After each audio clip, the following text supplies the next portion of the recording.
चांद पर फतह करने के बाद अब सूरज की बारी। इसरो ने अपने सोलर मिशन के लिए कर ली पूरी तैयारी। लेकिन क्या इसरो को अपने पहले सूर्य मिशन में मिलेगी कामयाबी? और क्यों है सूरज तक जाने की राह इतनी मुश्किल से भरी?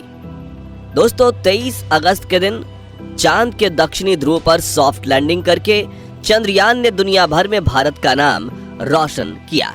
दुनिया भर में इसरो की इस कामयाबी का डंका बजने लगा और प्रधानमंत्री नरेंद्र मोदी ने भी 23 अगस्त के दिन इस ऐतिहासिक दिन को नेशनल स्पेस डे के नाम से घोषित कर दिया था। लेकिन अपनी कामयाबी का जश्न मनाने के बजाय इसरो के वैज्ञानिकों ने अपने अगले बड़े मिशन की तैयारी शुरू कर दी है।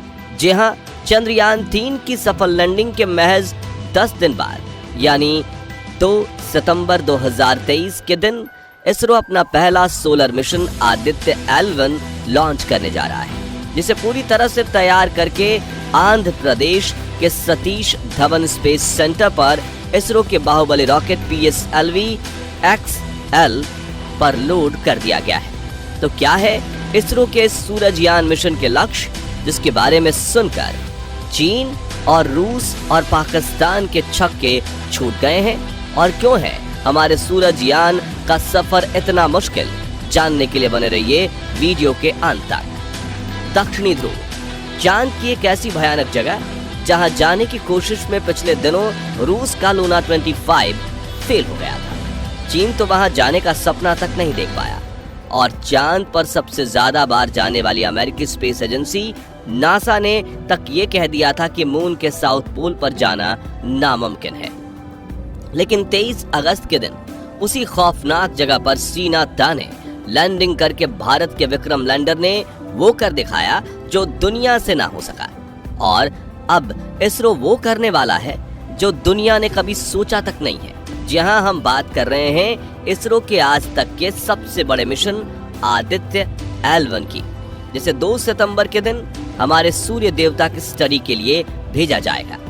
अपने इस मिशन की अनाउंसमेंट करके इसरो ने अपने दुश्मनों के जले पर मिर्ची डालने का काम किया है। और जब से इसरो ने ट्वीट करके ये खबर दी है, तब से दुनिया भर की स्पेस एजेंसीज में सन्नाटा छाया हुआ है, क्योंकि अपने पिछले मिशन यानी चंद्रयान 3 से इसरो ने दुनिया भर की 80% स्पेस एजेंसीज को पीछे छोड़ दिया है। और विशेषज्ञों का कहना है कि सूरजयान मिशन की कामयाबी से इसरो चीन और रूस को भी पीछे छोड़ देगा और नासा के बाद दुनिया की दूसरी सबसे बड़ी स्पेस एजेंसी बन जाएगा। और अगर ऐसा ही चलता रहा तो कुछ सालों बाद अमेरिकी एजेंसी नासा को भी भारत पीछे छोड़ देगा और इसरो स्पेस सुपर पावर बन जाएगा। तो क्यों और कैसे होगा आदित्य L1 मिशन, आइए जानते हैं।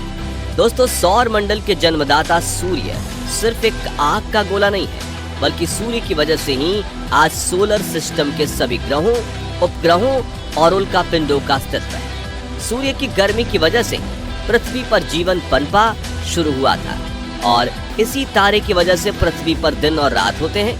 ऐसे में सूर्य हम इंसानों के लिए किसी वरदान से कम नहीं है। लेकिन सूर्योदय और सूर्यास्त के दौरान धरती से देखने पर सूर्य जितना खूबसूरत लगता है, ये असल में उतना ही ज्यादा खतरनाक है और खौफनाक भी। और आपको ये जानकर हैरानी होगी कि सूर्य का तापमान इतना ज्यादा है कि अगर हम किसी ग्रह को इसके पास धकेल दें तो ये चंद पलों में उसे जलाकर राख कर सकता है।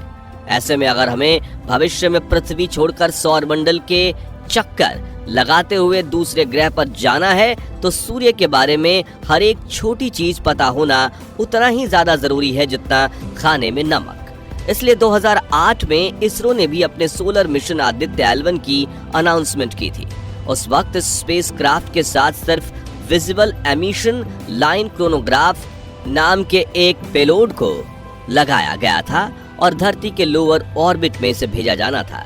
लेकिन फिर भारत के रिसर्च इंस्टीट्यूट और यूरोपियन स्पेस एजेंसी भी इसरो के साथ जुड़ी और इसमें कई बदलाव करते हुए 7 पेलोड उपकरण लगाने का प्लान बनाया गया।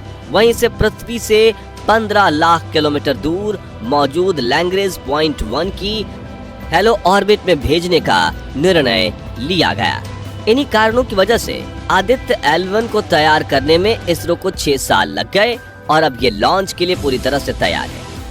अब आप सोचेंगे कि आखिर ये लैग्रेंज पॉइंट क्या होता है, तो अंतरिक्ष में कुछ ऐसे पॉइंट्स या जगह ढूंढ निकाली गई है जहां दो विपरीत स्पेस ऑब्जेक्ट्स की ग्रेविटी उनके बीच छोटे वाले ऑब्जेक्ट को अपने ऑर्बिट में चलने के लिए जरूरी सेंट्रीपेटल फोर्स पैदा करती है। इस ऑर्बिट को हेलो ऑर्बिट कहते हैं और पृथ्वी के आसपास ऐसे 5 लैग्रेंज पॉइंट हैं, जिसमें से पृथ्वी और सूरज के बीच सबसे करीबी लैग्रेंज पॉइंट L1 है, जो पृथ्वी से करीब 15 लाख किलोमीटर दूर है।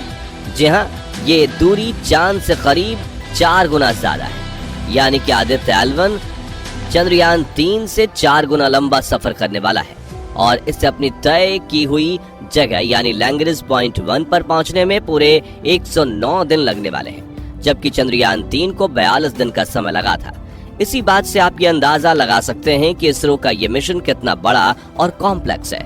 हालांकि भारत का ये स्पेसक्राफ्ट पृथ्वी के ऑर्बिट में रहकर भी सूरज की स्टडी कर सकता था, लेकिन इसरो ने अपने सूरज यान को इतना दूर भेजने का कदम इसलिए उठाया क्योंकि इस पॉइंट पर कभी कोई सोलर इक्लिप्स यानी सूर्य ग्रहण नहीं लगेगा।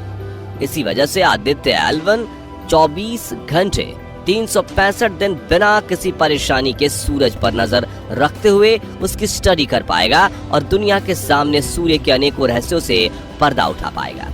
अब बात करें कि आदित्य L1 को लैग्रेंज पॉइंट 1 पर किस तरह भेजा जाएगा, तो इसरो ने हाल ही में इसकी ट्रेजेक्टरी रिवील कर दी है, जिसे देखकर दुनिया की स्पेस एजेंसीज में हड़कंप मच गया है, क्योंकि इस मिशन में हम इतना कम फ्यूल इस्तेमाल करने वाले हैं जितना में नासा और रूस चांद तक भी नहीं पहुंच पाते।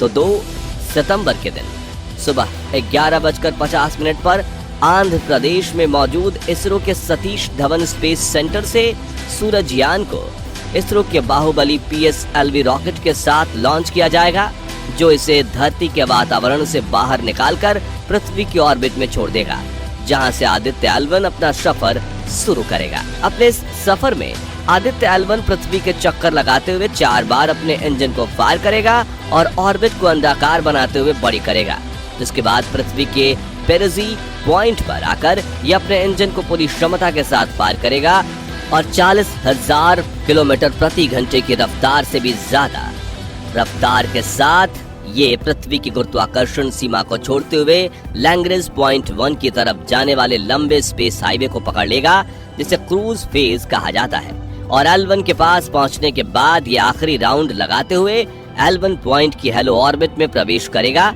जहां ये इस पॉइंट के आसपास बिना फ्यूल बर्न किए इस ऑर्बिट में लगातार घूमता रहेगा। इस प्रकार लगाए हुए 7 पेलोड उपकरण लगातार सूर्य की स्टडी करेंगे। आपको बता दें कि पृथ्वी से लैग्रेंज पॉइंट 1 तक पहुंचने के सफर में हमारे सूरज यान को करीब 109 दिन लगेंगे, यानी सितंबर में निकला सूरज यान दिसंबर में अपनी मंजिल तक पहुंचेगा, जहां ये लगभग अगले 5 सालों तक काम करता रहेगा और सूर्य की डेटा इसरो के हेडक्वार्टर को भेजता रहेगा। आखिर में भारत के सूरज यान के लक्ष्यों की बात करें तो सबसे पहले ये सूर्य के वातावरण की बाहरी परत यानी कोरोना और उसमें बहने वाली गर्म सोलर विंड की स्टडी करेगा। ये इतना जरूरी इसलिए है क्योंकि जहां सूरज की सतह यानी फोटोस्फीयर का तापमान सिर्फ 6000 डिग्री सेल्सियस है, जो कि केंद्र के बेहद करीब है, वहीं सूरज के वातावरण के बाहरी छोर यानी कोरोना का तापमान बढ़कर 1 मिलियन डिग्री सेल्सियस हो जाता है। इसलिए ये बड़ा रहस्य है कि जहां आग से उबल रही सतह का तापमान कम है, तो उसके ऊपर वाले वातावरण का तापमान इतना ज्यादा कैसे। इसके अलावा ये सूरज के वातावरण के बारे में जानने की कोशिश करेगा, जिसके लिए सूरज यान पर एडवांस इक्विपमेंट्स लगाए गए हैं, जो कि लगातार सोलर एटमॉस्फेयर स्टडी करेंगे। इसके अलावा दोस्तों, भारत का सूरज यान कोरोनल मास इंजेक्शन की भी स्टडी करेगा। दरअसल समय समय पर अचानक सूरज के कोरोना लेयर से बिलियन टन मटेरियल बाहर निकल के पूरे सौर मंडल में फैलने लगते हैं और इसमें सूर्य की मैग्नेटिक फील्ड भी होती है। और आपको ये जानकर अचंभा होगा कि उबलता हुआ मटेरियल सौर तूफानों के रूप में 250 से 3000 किलोमीटर प्रति सेकंड की रफ्तार से अंतरिक्ष में ट्रैवल करता है और अपनी तेज रफ्तार की वजह से कई बार ये 15 से 18 घंटों में पृथ्वी के पास पहुंच जाते हैं। हालांकि पृथ्वी की मैग्नेटिक फील्ड इन सौर तूफानों को यहाँ के वातावरण में प्रवेश नहीं करने देती, लेकिन अगर हम भविष्य में अंतरिक्ष में बसना चाहते हैं तो इन सौर तूफानों से बचने के लिए हमारे पास इसकी डेटा होना काफी जरूरी है, जिसे कलेक्ट करने का जिम्मा इसरो के सूरजयान ने अपने कंधों पर उठा लिया है। तो दोस्तों, क्या आप चंद्रयान 3 की तरह ही सूरजयान को भी सपोर्ट करेंगे? अगर हाँ, तो कमेंट बॉक्स में भी सपोर्ट इसरो जरूर लिखिए। और वीडियो तो पसंद आया ही होगा, तो जल्दी से इसे लाइक और शेयर कर दीजिए। साथ ही जानकारी से भरपूर ऐसी ही कमाल की वीडियोस देखते रहने के लिए हमारे चैनल को सब्सक्राइब करके पास वाली घंटी जरूर बजा दीजिए।